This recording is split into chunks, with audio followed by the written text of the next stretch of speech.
Assalamualaikum warahmatullahi wabarakatuh. Kepanggih malih kalian Bu Ella, wonten ing pasinaunan basa Jawa. Piwulangan kalih inggih menika badhe mbabar babagan novel basa Jawa.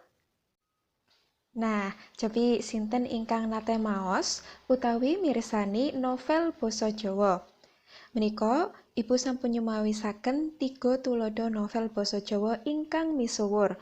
Wonten Dom Sumurup ing Banyu, anggitanipun Suparto Brata, Katresnan Kang Angker, anggitanipun Peni, lan Kumandanging Katresnan, anggitanipun Ani Asmara. Novel menika napa sih? Nah, ingkang dipunwastani novel yaiku kasusastran kang asifat fiksi, karya sastra kang sifate fiksi, duwe crita kaya kedadean nyata, lan nyritakake saperangan lakon paraga utama. Lajeng menawi novel basa Jawa menika napa, Bu? Nah, novel basa Jawa menika novel ingkang migunakaken basa Jawa. Menapa benten kalih novel basa Indonesia? Nggih temtu mawon benten. Bahasane, ceritane, lan pengarange nggih benten. Boten asline novel basa Indonesia lajeng dikantos basane kantos basa Jawa. Para siswa, novel menika nggadhahi unsur pambangun. Inggih menika wonten unsur intrinsik. In berarti unsur pambangune wonten ing sajrone cerita. Lan unsur ekstrinsik. X berarti unsur pambangune wonten ing sanjabane cerita. Langkung rumiyin ayo mbabar unsur intrinsik. Unsur intrinsik menika cacahe wonten 8. Ingkang sepisan tema. Tema inggih menika ide utawa gagasan utama kang digunakake panganggit. Panganggit berarti pengarang kanggo ngarang karya sastra. Tema menika benten kalian judul utawi irah-irahan nggih. Menawi judul utawi irah-irahan menika wonten ing sainggile utawi wonten ing sampun kaserat. Benten menawi tema menika pamaos kedah maos rumiyin. Isine cerita utawi isi novel menika napa sih? Nembe saged dimangertosi. Wonten tema katresnan utawi cinta, tema sosial, religi, ekonomi, kepahlawanan, lan sapanunggalane. Unsur intrinsik nomor kalih wonten alur. Inggih menika urutane dalan cerita ingkang kaperang dados 3. Alur maju, mundur, lan campuran. Alur maju berarti ceritane awit wektu saiki tekan mengko.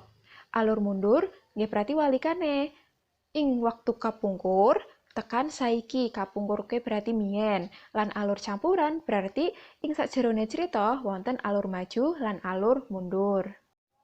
Nah, para siswa, alur menika nggadhahi tahapan utawi urut-urutane alur cerita. Ingkang sepisan jenenge pengenalan. Sing jenenge cerita mesti mawon wonten pengenalan. Saged pengenalan tokohe, saged pengenalan suasanane, kados menika. Tuladha pengenalan tokoh. Nah, saumpami mangkaten. Suparman yaiku bocah kang sregep sinau. Nah, niku jenenge pengenalan. Biasanya separagraf napa 2 paragraf nggih. Lajeng menawi pengenalan swasana tuladhane ing sawijining dusun kang gemah ripah loh jinawi wonten sepasang nanananana. Nah, niku sing jenenge pengenalan swasana. Sami kadang separagraf napa kali paragraf lah. Menawi sampun pengenalan mesti cerita wonten konflik utawi masalah. Masalah mriki taksih ringan. Menawi menginggil malih selat mrika-mrika wonten klimaks. Inggih menika konflike saya ndradah selat dadi. Menawi sampun mandhapa alure. Wonten sing jenenge anti klimaks, berarti konflik mau nemukake solusi. Menawi sampun nemu solusi, nembe pungkasan utawi akhir cerita. Saged critane menika nyenengake utawi saged ceritane nyedihake. Lajeng unsur intrinsik nomor 3 inggih menika wonten paraga lan watak paraga. Paraga yaiku wong kang ana ing jerone crita. Dene watak paraga berarti watake si paraga.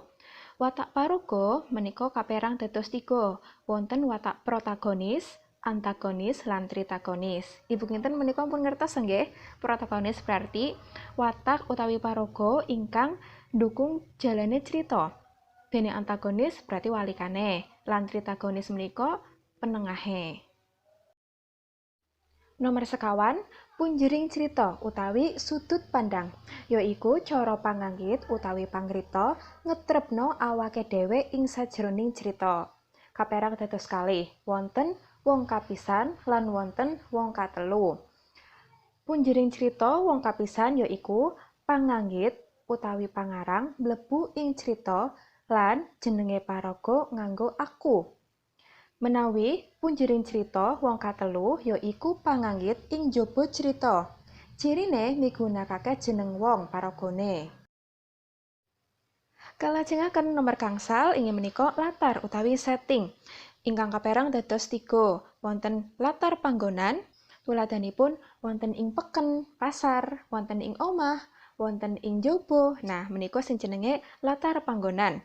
Nomor kalih wonten latar wektu. Nah, saged saumpami jam 7 esuk, wayah sore. Nah, niku wektu utawi saged mekaten. Langite wis katon peteng, ananging maineni urung mulih. Nah, niku gambarake berarti waktu bengi. Lan nomor 3 wonten latar swasana. Inggih menika nggambarake swasana utawi kahanan. Saumpami swasanane lagi sedih, seneng, trenyuhake lan sapanunggalane. Lajeng, unsur intrinsik nomor 6 inggih menika gaya basa, yaiku majas ing sajrone crita kang bisa nambahi endahe karya sastra. Tuladane, langite peteng dedet kaya atiku kang nelongso iki. Nah, menika wonten malih tuladane dheweke rumangsa adigang adikung adikuno lan sapanunggalane. Intine gaya basa utawi majas mriki agawe endahe kasusastran utawi endahe crita kados menika nggih. Dene unsur intrinsik ingkang nomor 7 inggih menika pitutur luhur, yaiku amanat utawi pesen kang kakandhut ing sajrone crita yang terkandung dalam cerita. Amanat biasane kudu dionceki digoleti dening pamaos. Bisa didelang saka sifat paragane, tumindake, utawi prastawane. Nah, wau sampun babar unsur intrinsik samenika, ayo babar unsur ekstrinsik. Unsur ekstrinsik menika ora bangun cerita, nanging dadi alasan kenapa sih cerita novel bisa kedadean kados menika. Nggih alasane amargi latar belakangnya pengarang, biografine pengarang, pendidikan, kahanan sosial lan ekonomine pengarang menika ndadosaken si cerita dadose kados menika wonten ciri khase piyambak-piyambak saben novel. Nah, para siswa ingkang kula tresnani, wau lak sampun babar babagan pangerten novel, unsur pembangun novel, samenika badhe babar nilai ing novel. Inggih menika efek kang bisa dirasakake nalika maca novel. Wonten nilai sosial, religius, kabudayan, lan nilai moral. Nilai sosial. Lah, nilai sosial menika gegayutane kalian masyarakat. Berarti menawi sampun maos novel wonten nilai sosiale, ndadosaken ingkang maos ngraosaken lan langkung paham kahanane tiyang sanes. Menawi nilai religius menika wonten gegayutane kalian agama lan keyakinan. Nah, menika saged ndadosaken ingkang maos langkung caket kalian Gusti ingkang Maha Kuwaos utawi imane nambah kiat kuat. Menawi nilai kabudayan. Nah, temriko ingkang maos saged mangertosi babagan tradisi utawi kabudayan ing salah satunggaling masyarakat tertentu. Dene moral, nilai moral lak babagan budi pekerti nggih. Berarti ingkang maos saged raosaken utawi mendhet ilmu babagan unggah-ungguh basa saumpami utawi tata krama mekaten. Nah, dugi ing pungkasaning video wonten tugas.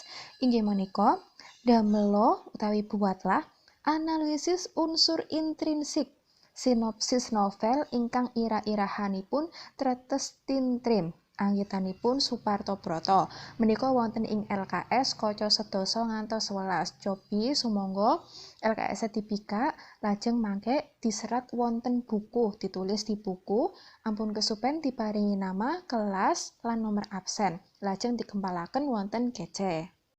Puyala kinten pasinaonan dinten menika cekap semanten. Kirang langkungipun nyuwun pangapunten. Wassalamualaikum warahmatullahi wabarakatuh.